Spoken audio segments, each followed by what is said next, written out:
students. Today we have a geography chapter. We have started a chapter that is map. We can continue the remaining portions of that lesson now. We know that maps are very much useful for giving details about the shapes or places of countries, etc. But to make a map more informative for us, it is compulsory to have some important components of maps. Let us study that major components. Mainly, three components are for maps. They are distance, direction and symbols. We can study one by one. Direction is one of the important component of a map because direction shows the area where a place is located. And we have four major directions are there. They are north, south, east and west. These major directions are known as cardinal direction. While we are looking at a map, most probably in the top of a map we can see a letter N. N stands for north. And if we know north, we can find out the other important directions also. But one, that is cardinal direction, is not sufficient sometimes to locate a place correctly. Because if a place is between any of these two important directions, we cannot consider it either it is in north or in south or east or west. So in order to help us to read a map directly and also clearly, we will be having some more different type of direction. They are called intermediate direction. They are can be found in between for any two important cardinal direction. The area, that is area between north and west, can be termed as northwest.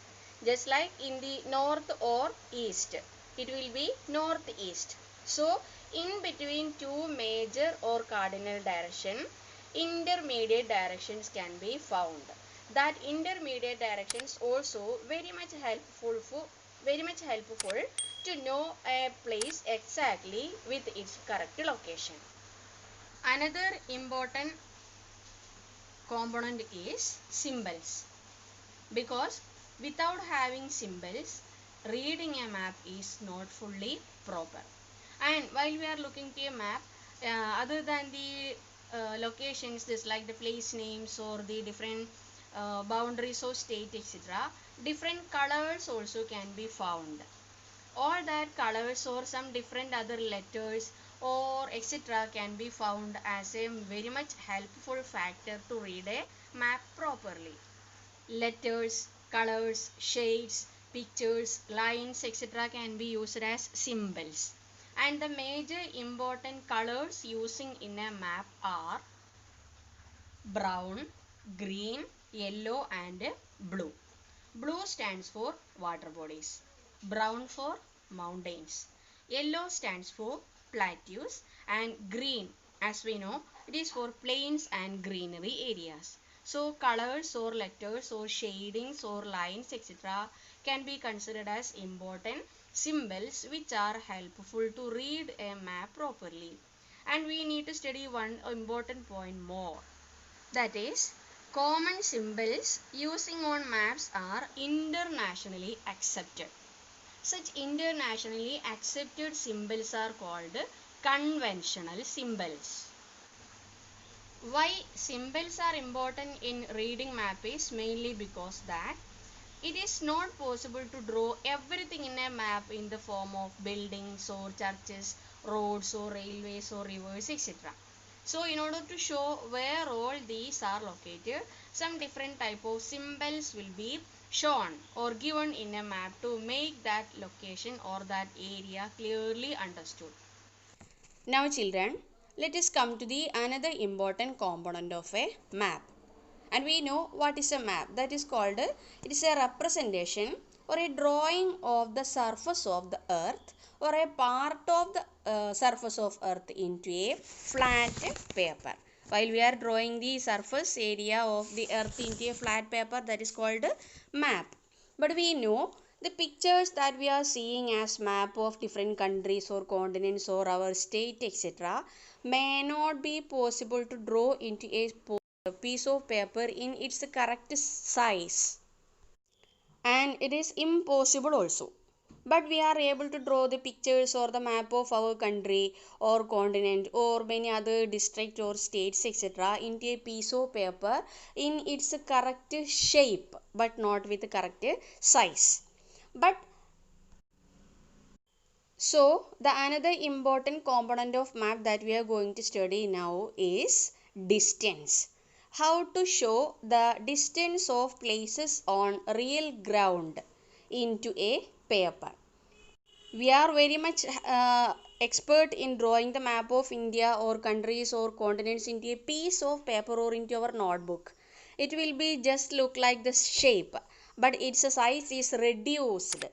But this reduction is done with a particular careful calculations so that the distance between the places in real ground and the picture or the distance showing in the paper will be same. So, in order to reduce the size of the real earth or the real ground into a piece of paper, we need to use a kind of ratio or a scale. So, scale is the ratio between the actual distance on the ground and the distance shown on the map or in a piece of paper. For example, we know that the distance between our home and the nearby market is around 2 kilometers, and we are able to draw the same in a piece of paper. But is it possible to draw that 2 kilometers in our notebook? No. So there we are using a kind of technique. That is, we will draw the picture in a piece of paper and the distance will be shown in our own method. That means 1 centimeter is equal to 1 kilometer. So what it actually means that the distance showing in the picture, that is in the piece of paper, that 1 centimeter is really representing 1 kilometer on the real ground. So if we are drawing 2 centimeters in our drawing, it will be equal to 2 kilometers in the real ground. So it is possible to use such a scale in drawing every kind of countries or continents into a piece of paper.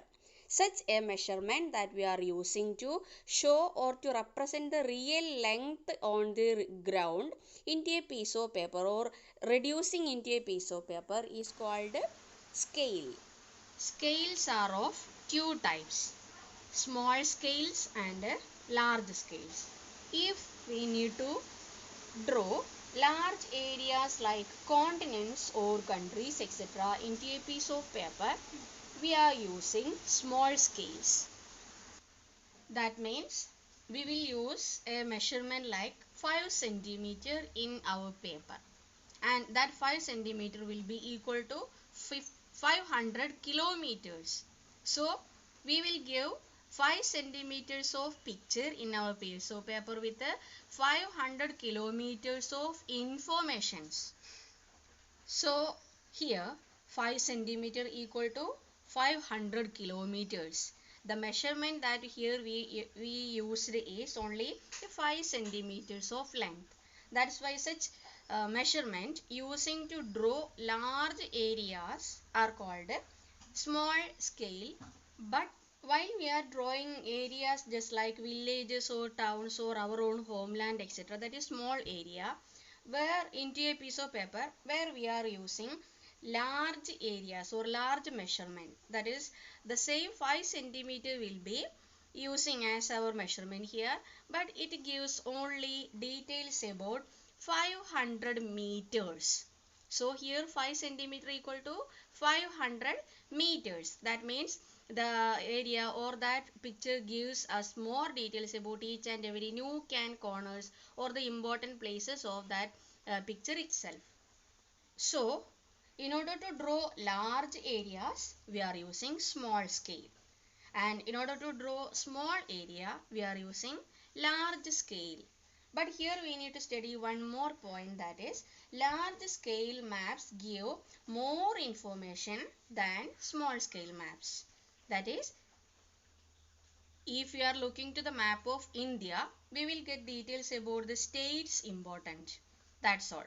But while we are looking to the map of our village or our own district, it gives us more details where all the important places or the buildings, bridges, etc. are located. That is the difference between small scale maps and large scale maps.